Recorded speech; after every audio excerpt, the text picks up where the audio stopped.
दोस्तों, मैं आपको एक ही चीज़ बताना चाहूँगा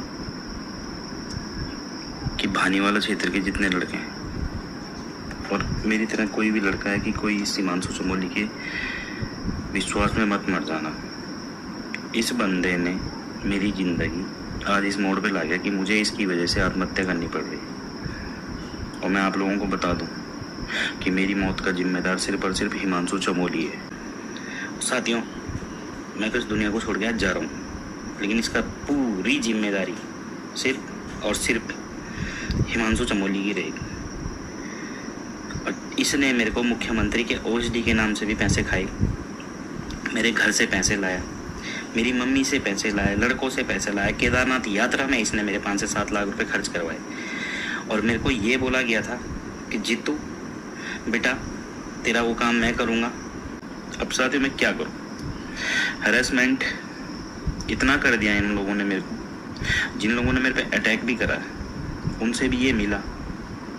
अब इसकी उससे यारी दोस्ती, आज की डेट में ये मेरे पे लात मार के साइड हो गया, इतना खा के मेरा, और मैं सुसाइड कर रहा हूँ। और इसको अभी जो वीडियो अभी आपने देखा है वो जीतू नेगी का वीडियो है, और ये वीडियो बनाने के कुछ मिनटों बाद जीतू नेगी ने आत्महत्या कर ली। जीतू नेगी जो है वो श्रीनगर में आत्महत्या करते हैं, और आपको बता दें कि देहरादून के डोईवाला इलाके में वो प्रॉपर्टी का काम करते थे। ये वीडियो शायद आपको सामान्य सा लगे, लेकिन इसमें जो खास बात ये है वो कई गंभीर आरोप लगा रहे हैं हिमांशु चमोली पर, जो कि भाजपा का नेता है। और इस वीडियो में ये क्लेम कर रहे हैं जीतू नेगी आत्महत्या करने से पहले कि वो अपने आप को, खुद को मुख्यमंत्री का OSD, officer in special duty, जो कि एक बड़ा महत्वपूर्ण पद होता है, वो बताते थे कि वो हिमांशु चमोली जो है वो ये कहता था कि वो उस पद पे कार्यरत है। हिमांशु चमोली ने जीतू नेगी से कुछ काम करवाने की एवज में पैसा लिया, और जब जीतू नेगी ने ये कहा कि वो पैसा उसे वापस किया जाए तो वो हिमांशु चमोली साफ मुकर गया। आखिर ये हिमांशु चमोली है कौन? हिमांशु चमोली दरअसल भाजपा युवा मोर्चा का प्रदेश महामंत्री है। इसके अलावा वो खुद को ओएसडी भी कहता है। ये आरोप लगा रहे हैं जो जीतू नेगी हैं, वो इस तरीके का आरोप लगा रहे हैं, और वो ये कहते हैं, जीतू नेगी ये कहता है कि वो इस पद का इस्तेमाल करके कुछ ऐसे काम जीतू नेगी के करवा देने की दावा कर रहा था, और उसके एवज में उससे कुछ पैसे उसने लिए। तो इस तरह ये पूरा मामला इस समय छाया हुआ है, सोशल मीडिया में छाया हुआ है, और ये कहा जा रहा है कि ये ओएसडी है। लेकिन अभी कुछ ही घंटों पहले सरकार की तरफ से एक एक्सप्लेनेशन आ गया है, जिसमें ये कहा गया है कि हिमांशु चमोली नाम का शख्स मुख्यमंत्री पुष्कर सिंह धामी का ओएसडी नहीं है, और ये भ्रम की स्थिति फैलाई जा रही है। इस बात को वो क्लेम कर रहे हैं, लेकिन ये बात भी पूरी तरीके से सत्य है कि हिमांशु चमोली भाजपा युवा मोर्चा का प्रदेश मंत्री है। ऐसा वो अपनी फेसबुक पे भी क्लेम करता है, फेसबुक पेज पे भी क्लेम करता है, और ये तथ्य पूरी तरीके से एकदम साफ है। लेकिन मुख्यमंत्री कार्यालय इस बात से बचना चाहता है कि किसी भी तरीके का संबंध हिमांशु चमोली से मुख्यमंत्री या मुख्यमंत्री कार्यालय का रहा है। लेकिन इस वीडियो में हम आपको ये बताते हैं, ये बता देना चाहते हैं आपको कि चमोली जो है, नाम का शख्स जो है, जिसकी वजह से जीतू नेगी ने आत्महत्या कर ली है और गंभीर आरोप लगाए हैं, वो मुख्यमंत्री का बेहद करीबी है। ये इस बात को कहने के पीछे हमारे पास पुख्ता सबूत हैं। न सिर्फ मुख्यमंत्री, बीजेपी के बहुत बड़े नेता विजय वर्गीय के साथ भी उसकी तस्वीरें हैं, और उससे व्यक्तिगत संबंध भी बताए जा रहे हैं, और दूसरे कई बड़े नेताओं के साथ उसकी तस्वीरें हैं। यहां तक कि देश के प्रधानमंत्री नरेंद्र मोदी के साथ भी हिमांशु चमोली की तस्वीरें हैं। तो ये इसके पीछे एक तर्क दिया जा सकता है कि किसी के साथ तस्वीरें होने का ये मतलब नहीं है कि वो व्यक्ति सीधे सीधे इनसे संबंधित हो। लेकिन हिमांशु चमोली अपने फेसबुक पेज पर एक तस्वीर डालता है जिसमें वो लिखता है, एक पोस्ट डालता है जिसमें वो लिखता है कि व्यस्त समय से, अपने व्यस्ततम कार्यक्रमों से समय निकालकर मुख्यमंत्री धामी उनकी बेटी के जन्मदिन में उनके घर पर आते हैं। सूबे का एक मुख्यमंत्री जो कि बहुत व्यस्त होता है, कई तरीके के कार्यक्रमों में जाता है, किसी व्यक्ति के घर पर उसके एक व्यक्तिगत कार्यक्रम में जाए तो उसकी नज़दीकियां मुख्यमंत्री के साथ जाहिर हो जाती हैं। ये तस्वीरें भी हम आपको दिखा रहे हैं कि किस तरीके से मुख्यमंत्री के साथ हिमांशु चमोली की तस्वीरें हैं। माफ़ी चाहूँगा मैं कि जो मुख्यमंत्री पुष्कर सिंह धामी और भाजपा के बड़े नेता जो मध्य प्रदेश से आते हैं, विजयवर्गीय, कैलाश विजयवर्गीय की फोटो उन्होंने डाली है अपने बेटे के मुंडन में। वो पोस्ट उन्होंने की है, उस पोस्ट में क्या लिखा है वो मैं आपको बता देता हूं। वो लिखते हैं, बेटे शिवांश के मुंडन पर आदरणीय गुरुदेव, गुरुदेव कह के वो संबोधित कर रहे हैं कैलाश विजयवर्गीय को, यानी आदरणीय गुरुदेव श्री कैलाश विजयवर्गीय जी एवं आदरणीय प्रदेश के युवा यशस्वी मुख्यमंत्री श्री पुष्कर सिंह धामी जी अपना अनमोल समय निकालकर मुझ जैसे साधारण कार्यकर्ता के पारिवारिक कार्यक्रम में आकर आत्मीय स्नेह और आशीर्वाद दिया। और इसमें तमाम तस्वीरें यहाँ पर दिखाई दे रही हैं कैलाश विजयवर्गीय की उनके बेटे के साथ। मुख्यमंत्री ने तो गोद में पकड़ा हुआ है उनके बेटे शिवांश को, एक मुंडन कार्यक्रम था बेटे के। तो ये कैलाश विजयवर्गीय जो मध्य प्रदेश से आ रहे हैं, राष्ट्रीय नेता हैं भाजपा के, वो उनके व्यक्तिगत रूप से घर पर आते हैं, यानी कि व्यक्तिगत संबंध उनके हैं। पुष्कर सिंह धामी सूबे के मुख्यमंत्री हैं, वो भी इस कार्यक्रम में पहुंचे हुए हैं। एक व्यक्तिगत कार्यक्रम है, ये सार्वजनिक कार्यक्रम नहीं है, उसमें वो पहुंच रहे हैं। तो ये अपने आप में बहुत बड़ी बात है। जो मुख्यमंत्री कार्यालय से जिस तरीके से ये कहा जा रहा है कि उनका वो ओएसडी नहीं है, ये बात बिल्कुल सही है, वो ओएसडी नहीं है, लेकिन बेहद करीबी संबंध उनके मुख्यमंत्री पुष्कर सिंह धामी कैलाश विजयवर्गीय से हैं। ये तस्वीरें इस बात की तस्दीक करती है। सिर्फ यही नहीं, इसके अलावा भी मुख्यमंत्री के साथ इनकी बहुत सारी, हिमांशु चमोली नाम के शख्स की बहुत सारी तस्वीरें हैं, जो कि भाजपा का नेता है, भाजपा युवा मोर्चा का प्रदेश मंत्री है। इसके अलावा भी बहुत सारी तस्वीरें उसकी साथ में हैं, मुख्यमंत्री के साथ में हैं। इसके अलावा जो प्रभारी हैं दुष्यंत गौतम, उनके साथ है, दुष्यंत गौतम के साथ इस शख्स की तस्वीरें हैं। जेपी नड्डा जो राष्ट्रीय अध्यक्ष हैं भाजपा के, उनके साथ उनकी तस्वीरें हैं। संघ से ये व्यक्ति जुड़ा हुआ है, संघ में की शाखाओं से जुड़ी हुई इसके साथ तस्वीरें हैं। मुख्यमंत्री के साथ ढेरों तस्वीरें इसकी हैं।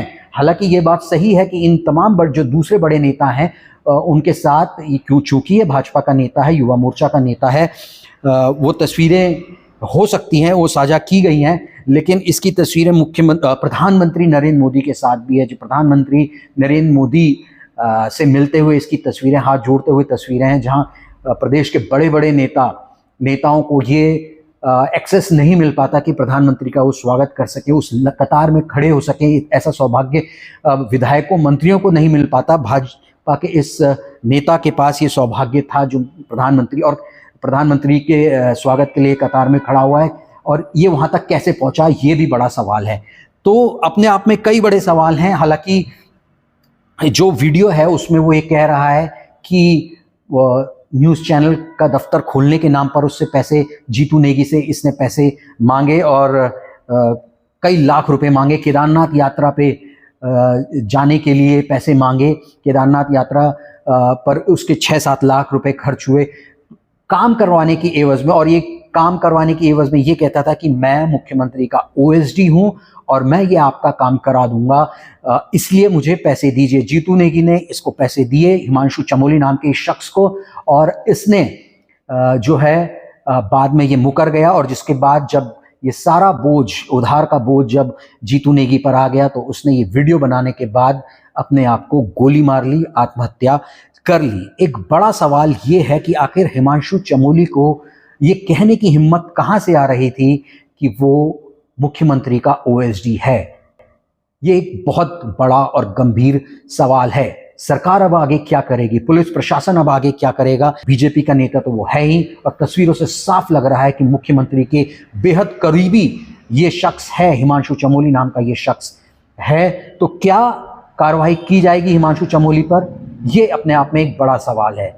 लेकिन एक सवाल और भी है कि आखिर कैसे अपने आप को मुख्यमंत्री का करीबी बताकर ये तमाम लोग, कोई एएसडी बताता है, कोई सचिव बताता है, और ऐसे हमारे पास तमाम तरीके के खबरें आती रहती हैं। कई बार ऐसी सूचनाएं आती रहती हैं जिसमें ये कहा जाता है कि फला व्यक्ति खुद को ओएसडी, सचिव, करीबी बताकर मुख्यमंत्री का कुछ काम करने का दावा करता है और उसके एवज में पैसे भी मांग रहा है। इस तरीके की सूचनाएं हमारे पास आती रहती हैं। और मैं आपको ये जानकारी दे दूं कि आने वाले दिनों में हम ऐसी खबर, ऐसी सूचनाएं भी आपके पास लाएंगे कि कैसे मुख्यमंत्री कार्यालय के अंदर बिना किसी पद पर कागजों में या दस्तावेजों में, बिना कोई पद जिनके नाम नहीं है, जिनके पास कोई पद नहीं है, वो मुख्यमंत्री कार्यालय पे काबिज हैं, मुख्यमंत्री के साथ घूमते हैं और प्रोटोकॉल का मजा भी ले रहे हैं, लेकिन उनके पास किसी तरीके का कोई पद नहीं है। अपने फेसबुक पोस्टों पे, सोशल मीडिया पोस्टों पे सरेआम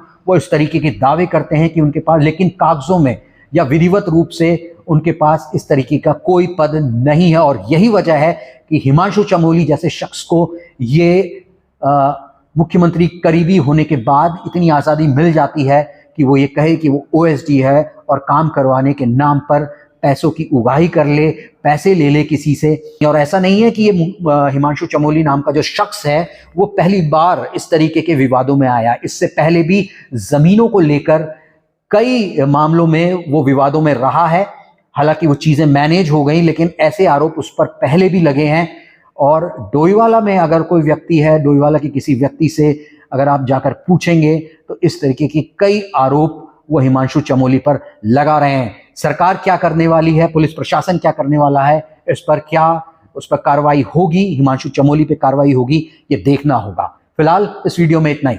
नमस्कार। और वीडियो के आखिर में हम आपको जीतू नेगी के उस पूरे वीडियो के साथ छोड़े जा रहे हैं और आप खुद समझिए कि ये पूरा मामला क्या है और हिमांशु जैसे शख्स पर, हिमांशु चमोली जैसे शख्स को ये हिम्मत जो है, वो जो ताकत है, वो कहां से मिल रही है, उसका स्रोत क्या है, इस ताकत की गंगोत्री कहां है, ये आप समझ जाइए।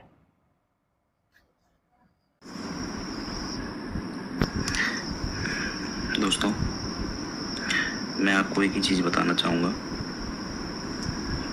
कि भानीवाला क्षेत्र के जितने लड़के हैं दोस्तों, और मेरी तरह कोई भी लड़का है कि कोई इसी हिमांशु चमोली के विश्वास में मत मर जाना। भानीवाला क्षेत्र के जितने, इस बंदे ने मेरी जिंदगी मेरी तरह आज इस मोड़ पे ला गया कि मुझे इसकी वजह से आत्महत्या करनी पड़ गई। विश्वास में मत मर। और मैं आप लोगों को बता दूं, इस बंदे कि मेरी मौत का जिम्मेदार सिर्फ और सिर्फ हिमांशु चमोली है कि मुझे इसकी वजह से इस आदमी ने मेरे से 35 लाख रुपए खा लिए। मैं आप लोगों को, जो कि सारा पैसा कैश में खाया, मैं उठा के लाया मुकेश पंतवाल के डील और बाबा जी से। आदमी ने मेरे से, बाबा जी ने हंसराज बड़ोनी भाई को जो जमीन दिलाई थी कैश में, इस हिमांशु ने बोला था कि मैं उस जमीन का मैटर ओके करूंगा और बाबा जी से, ठीक है। और इसके भरोसे पे हमने जो पैसे उठाए लगातार वहां से, उन पैसों में इसने क्या करा मेरे साथ होशियारी, इसने वो पैसे वैसे नहीं मेरे से मांगे, हमने जो पैसे, इसने मेरे से पैसे मांगे न्यूज चैनल पोर्टल के नाम से। क्या करा मेरे साथ, इसने मर्सिडीज ली, वो मर्सिडीज मैंने लेके दी इसे। ये एक ट्रांजेक्शन दिखा दे उस मर्सिडीज की, मैंने 1 रुपए दिया उसे, ठीक है। इसकी वाइफ का फोन, इसका फोन, इसके छोटे भाई का फोन, सारे फोन 1.5 से 2 लाख रुपए दिखा दे उस मर्सिडीज की, मैंने 1 रुपए दिया। इसने मेरे से बड़े तरीके से वो फोन, वाइफ का फोन लिया, ठीक है। उसके बाद इसने मुझे बोला न्यूज चैनल का ऑफिस खोलना है, न्यूज चैनल के पैसे भी मेरे से, इसने मेरे से बड़े तरीके से वो, ठीक है, आप फोन लिए। उसके बाद ऑफिस में जो पैसे लगे सारे पेमेंट मैंने इसका ऑफिस रेडी कराया, ऑफिस का किराया से लेके इसके ऑफिस में सैलरी से लेके सब मेरे थ्रू इसने दिलवाई। ऑफिस में जो पैसे, और इसको पता था मैं वो काम नहीं करूंगा, इसी वजह से मैं, इसने कभी मेरे साथ लिखत नहीं करी, मैं इससे लिखत भी करना चाहता, सब मेरे थ्रू इसने दिलवाई साथियों। और इसको पता था मैं तो इस दुनिया को छोड़ के जा रहा हूँ इसी वजह, लेकिन इसका इसने कभी मेरी जिम्मेदारी मैं इससे लिखत भी करना चाहता और सिर्फ हिमांशु चमोली की रहेगी। मैं तो इस दुनिया को छोड़ के आज जा रहा हूँ। और इसने मेरे को मुख्यमंत्री के ओएसडी के नाम से भी पैसे खाए और सिर्फ मेरे घर से पैसे लाए, मेरी मम्मी से पैसे लाए, लड़कों से पैसे लाए, केदारनाथ यात्रा में इसने मेरे 5 से 7 लाख रुपए खर्च करवाए। और मेरे को ये बोला गया था कि जितनी मम्मी से पैसे लाए, बेटा को से पैसे लाए, तेरा वो काम मैं करूंगा, मैं इसने मेरे 5 जो जमीन के वो हिस्से होने मादरी में आप एग्रीमेंट करो, ये बोला गया था। मैं आगे से 35 से 40 लाख रुपए ले चुका हूँ, तेरा वो काम मैं करूंगा, जिसमें से कि वो हिस्से 90% पैसा इसने खर्च करा। मैं आगे से 35 मुकेश पंतवाल से मैंने लिए 22 लाख रुपए, 35 लाख रुपए हंसराज बडोनी जी से लिए हैं। एग्रीमेंट इसने मेरा करवाया है और अपने आप इसने पीछा छुड़वाया से मैंने लिए 22 लाख रुपए। 57 लाख की अमाउंट में मैं गारंटीड बडोनी जी से मेरे पास एक हिसाब है। आप ड्राइवर वाला से चाहे बर्तन स्टोर पे चले जाना, चाहे आप किसी को पूछना कि इसने महाकाल के कितने चक्कर मारे, ड्राइवर वाला से चाहे बर्तन स्टोर पे चले जाना, सब चाहे आप किसी मिल जाएगा रिकॉर्ड। मैं तो रान और आज की डेट में जब इन लोगों का पैसा देना है, इनका काम करना है मेरे को, तो ये अब बोल रहा है कि मेरी बस की नहीं, मिल जाएगा रिकॉर्ड। मैं तो रान अभी भी साथ में मैंने इससे बात करी तो अभी भी बोल रहा मैंने ऐसे तो कोई बात नहीं करी, तो ये अब बोल रहा है। अब साथ में मैं क्या करूँ? हैरेसमेंट इतना कर दिया इन लोगों ने मेरी, तो अभी जिन लोगों ने मेरे पे अटैक भी करा उनसे भी ये मिला। अब इसकी उससे यारी दोस्ती आज की डेट में ये मेरे पे लात मार के साइड हो गया। इतना खा के मेरा भी करा और मैं सुसाइड कर रहा हूँ। अब इसकी और इसको आज की डेट में ये मेरे पे लात मार के साइड हो गया। कभी भी इतना खा के मेरा भगवान न करे उस महाकाल का तेरे को श्राप लगेगा हिमांशु चपोली, जो तूने मुझे इतना लूटा, इतना बर्बाद कर दिया, लास्ट टाइम पे तूने मुझे अकेला छोड़ दिया। भगवान न करे उस महाकाल का मैं अब उस पैसे को रिकवर नहीं कर सकता जिसके लिए मुझे आत्महत्या करनी पड़ गई। इतना बर्बाद कर दिया, लास्ट टाइम पे तूने मुझे अकेला छोड़ दिया। मैं अब उस पैसे को रिकवर नहीं कर सकता जिसके लिए मुझे आत्महत्या करनी पड़ गई। सारी गांव से एक सूचना हमारे पास प्राप्त हुई, जिसके अंतर्गत एक व्यक्ति के द्वारा अपने सिंगल बोर वेपन से खुद पर गोली चलाकर आत्महत्या कर ली गई है।